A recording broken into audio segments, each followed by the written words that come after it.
Imagine this. You're sitting at Thanksgiving dinner in 2015 and you mention Bitcoin to your uncle. He looks at you like you just said you're investing in Monopoly money. Your mom chimes in, worried you're getting scammed. Your best friend tells you it's a Ponzi scheme. Fast forward to today, and that same uncle is texting you asking how to buy crypto. Your mom saw Bitcoin hit new all-time highs on the news. Your friend is kicking himself for not listening. Here's the truth nobody wants to admit. They lied to you about Bitcoin. Not intentionally, maybe, but they were wrong, dead wrong. And if you listened to them, you missed out on one of the greatest investment opportunities of our generation. I'm Max, and today we're going to break down every single lie you were told about Bitcoin, why people got it so catastrophically wrong, and why Bitcoin isn't just a good investment. It's potentially one of the smartest financial moves you can make right now. But before we dive in, do me a favor, hit that subscribe button. Because what I'm about to share goes against everything mainstream media has been feeding you for years. And if you want to build real wealth, you need to think differently than the crowd. The lies they told you. Let's start with the biggest lies. I want you to think back to every conversation you've had about Bitcoin with skeptics. I guarantee you heard at least 3 of these. Bitcoin is a scam. This was the number one thing people said. Your parents, your friends, financial advisors on TV, everyone acted like Bitcoin was some elaborate con game designed to steal your money. They compared it to Bernie Madoff.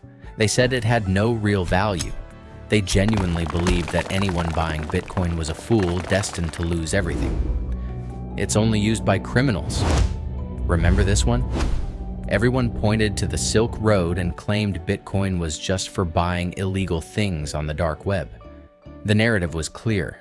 Only drug dealers and hackers use Bitcoin. If you're a normal, law-abiding citizen, you should stay far away. It's going to zero. I heard this constantly. Financial experts on CNBC, economists with fancy degrees, even some billionaire investors declared that Bitcoin was a bubble that would inevitably pop. They said it was worthless digital air that would collapse any day now. They were so confident, so certain. The government will shut it down. This was the fear tactic. People genuinely believed that as soon as Bitcoin got big enough, governments around the world would just flip a switch and make it illegal. Poof, your investment gone overnight. It's too volatile to be a real investment. Everyone pointed to the price swings, up 50% one month, down 40% the next. They said real investments don't move like that. They said it was gambling, not investing. Here's what's fascinating. These weren't just random people on the internet. These were financial professionals, respected economists, people managing billions of dollars. They all said the same things, and they were all wrong. Why? Everyone got it wrong. So why did so many smart people completely miss the boat on Bitcoin? It comes down to a few key reasons, and understanding these reasons will help you avoid making the same mistake with future opportunities. First, they didn't understand the technology. And I mean really didn't understand it. Most people who criticized Bitcoin never took the time to learn what blockchain technology actually is, how mining works, or why decentralization matters. They saw digital currency, and their brains immediately went to things they already knew. Online payment systems, digital tokens in video games, reward points. They couldn't comprehend that Bitcoin was something fundamentally different. When you don't understand something, your brain defaults to skepticism. It's a defense mechanism. Rather than admitting, I don't know, most people say it's probably nothing or it's probably a scam. It's easier that way. It protects the ego. Second, it challenged their existing worldview. Think about what Bitcoin represents. It's money that exists outside the traditional banking system. It's currency without government control. For people who spent their entire careers working in finance, who built their understanding of economics on traditional monetary theory, Bitcoin was threatening. It suggested that maybe everything they knew was incomplete. Maybe there was a better way. People don't like having their worldview challenged, so instead of being curious, they became defensive. They looked for reasons to dismiss Bitcoin rather than reasons to understand it. Third, The incentive structure was misaligned. Remember, a lot of the loudest Bitcoin critics were people working in traditional finance, banks, investment firms, financial advisors whose business models depend on the current system. Bitcoin threatens that system, even if they didn't consciously recognize it. There was a subconscious bias. Why would a bank executive promote something that could make banks less relevant? And fourth, and this is crucial, they confused short-term volatility with long-term failure. Yes, Bitcoin has experienced massive price swings. Yes, it's crashed multiple times. But every single time it came back stronger. The people who said, "I told you so," when Bitcoin dropped from 20,000 to 3,000, completely missed that it then went to 69,000. They were so focused on the short-term movement that they couldn't see the long-term trend. The salts they ignored. Now let's talk about what they should have been paying attention to. Because while everyone was busy calling Bitcoin a scam, some very interesting things were happening. Major institutions started buying Bitcoin. We're not talking about random retail investors throwing in a few $100. We're talking about companies like MicroStrategy putting billions of dollars of their corporate treasury into Bitcoin. We're talking about Tesla buying $1.5 billion worth. We're talking about massive hedge funds, pension funds, and investment firms opening crypto divisions. Would all these sophisticated investors with armies of analysts put billions into a scam? Of course not. They did their research. They understood what most retail investors didn't. Countries started adopting it. El Salvador made Bitcoin legal tender. Other countries started exploring similar moves. Even the United States government, rather than shutting Bitcoin down like everyone predicted, started regulating it, which actually legitimized it. You don't create regulatory frameworks for scams. You create them for real financial instruments. The technology kept improving. The Lightning Network made Bitcoin transactions faster and cheaper.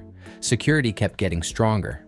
The infrastructure around Bitcoin, exchanges, wallets, custody solutions, became more sophisticated and user-friendly. Meanwhile, critics were still arguing about whether it would work, even as millions of people were already using it successfully. Major payment processors integrated it. PayPal added Bitcoin. Visa and MasterCard started supporting crypto transactions. Square, now called Block, went all in on Bitcoin. These companies don't make strategic decisions lightly. They saw where the market was heading.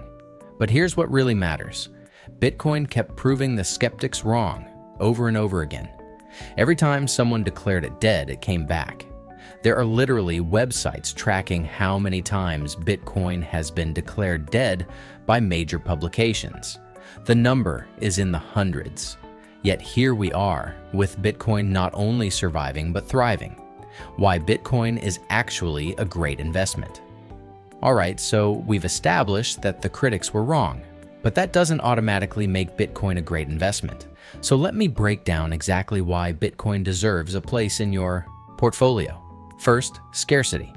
There will only ever be 21 million Bitcoin. That's it. No more can be created. Compare that to traditional currencies where central banks can print as much money as they want.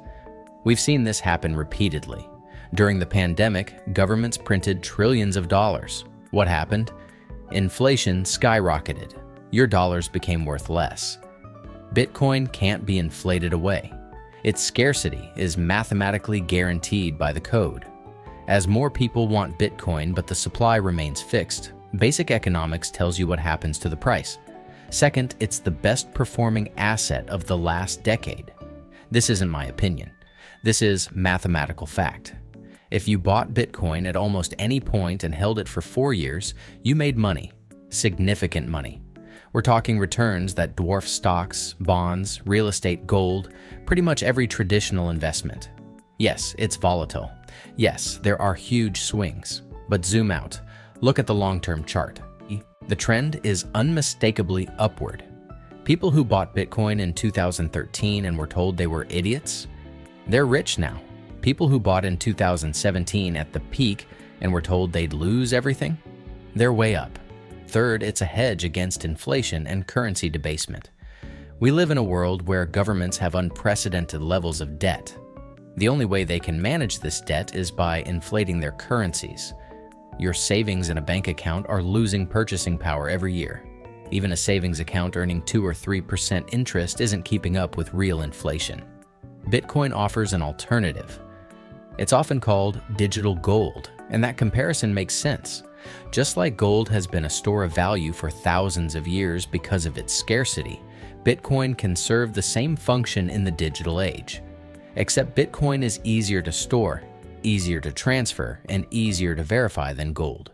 Fourth, we're still early. I know this sounds like something a crypto enthusiast would say to pump their bags, but hear me out. What percentage of people globally own Bitcoin? It's still relatively small. What percentage of institutional money is in Bitcoin? Still a tiny fraction of what it could be. As Bitcoin becomes more understood, as regulatory clarity improves, as the infrastructure gets better, more money will flow in. You're not late to Bitcoin. You're early to the adoption curve. The people who were early, the 2011 and 2012 buyers, they were pioneers taking massive risks. You get to benefit from everything they built and proved while still getting in before mainstream adoption. Fifth, uncorrelated returns. One of the principles of good investing is diversification. You don't want all your eggs in one basket. The problem is most traditional investments are correlated. When the stock market crashes, bonds often struggle too. Real estate can decline. Everything moves together. Bitcoin has historically shown low correlation to traditional markets. That means when stocks are down, Bitcoin might be up, or at least not down as much. Having an asset in your portfolio that moves independently from everything else actually reduces your overall risk while potentially increasing your returns. The mistakes people make now. I need to address something important. Just because Bitcoin is a good investment doesn't mean everyone who invests in it will make money. There are critical mistakes people make, and I want you to avoid them. Mistake number 1, buying high, selling low. This is the classic error. Someone hears about Bitcoin when it's making headlines because the price is soaring. They get excited, they FOMO in near the top, then the inevitable correction happens. They panic. They sell at a loss. Then they tell everyone Bitcoin is a scam because they lost money. Bitcoin requires a long-term mindset. If you're buying Bitcoin, you should be thinking in terms of years, not weeks or months. The people who make money in Bitcoin are the ones who buy and hold through the volatility.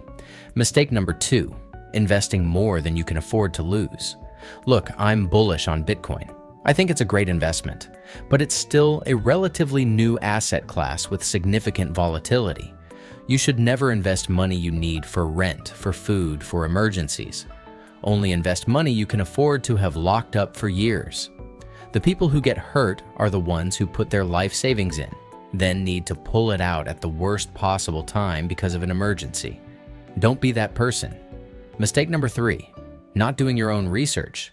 Don't buy Bitcoin just because I'm telling you it's good, or because your friend made money, or because you saw it trending on social media.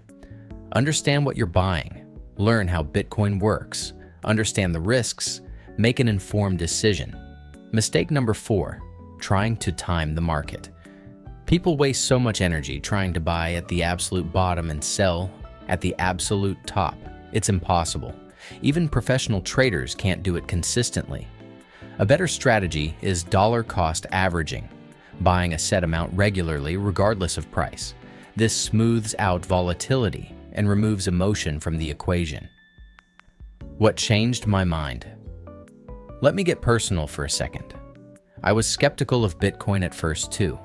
I heard the same criticisms everyone else heard, and they made sense to me. I thought it was probably a fad. I thought the government would shut it down. I thought it was too volatile to take seriously. What changed my mind was actually sitting down and learning about it, not from Bitcoin enthusiasts trying to pump the price, but from understanding the underlying technology, the economics, the game theory. Once I understood how Bitcoin actually works, how the incentives align, how the network secures itself, it clicked. I realized that all the criticisms I'd heard were surface level. They were from people who hadn't done the work to understand what Bitcoin really is. And I realized that I was about to make the same mistake everyone makes with new technology, dismissing it Because it's different and uncomfortable. Think about the internet in the early days. Serious people declared it would never catch on. They said it was a fad. They said nobody would ever buy things online. They were spectacularly wrong. Not because they were stupid, but because they couldn't imagine how transformative the technology would become. Bitcoin is similar. It's hard to imagine a future where decentralized digital currency is normal. It challenges everything we know about money. But that doesn't make it wrong. It makes it revolutionary. The bottom line. Here's what I want you to take away from this.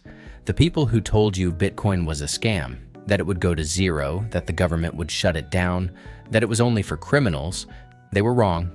Provably, demonstrably wrong. Bitcoin has survived every attack, every criticism, every prediction of its demise. It's grown from a white paper read by a handful of cryptography nerds to a trillion-dollar asset class owned by individuals, companies, and countries. That doesn't happen with scams. Does that mean Bitcoin is risk-free? Absolutely not. Does it mean Bitcoin will definitely go up forever? No investment has that guarantee. But what it does mean is that Bitcoin is a legitimate asset worthy of serious consideration for your portfolio. The biggest lie wasn't that Bitcoin was risky. Risk is part of investing. The biggest lie was that Bitcoin was worthless, that it had no future, that you'd be a fool to own any. That lie cost people life-changing wealth. Don't let it cost you. If you're still on the fence, that's fine. Do your research.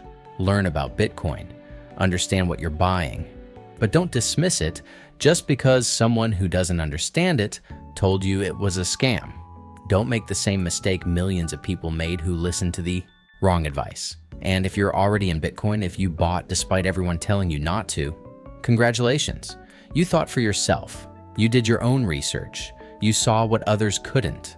Now the key is holding through the volatility, not making emotional decisions, and understanding that the best is likely still ahead. The truth is simple. They lied to you about Bitcoin. Not because they were malicious, but because they didn't understand. Now you know better. The question is, what are you going to do with that knowledge? If this video changed your perspective, hit that like button. Subscribe for more content where we cut through the BS and talk about real wealth building strategies. And drop a comment. I want to hear your Bitcoin story. Were you one of the early believers? Did you miss out because of bad advice? Let's talk about it. Until next time, stay curious, stay informed, and keep building wealth. This is Max, and I'll see you in the next one.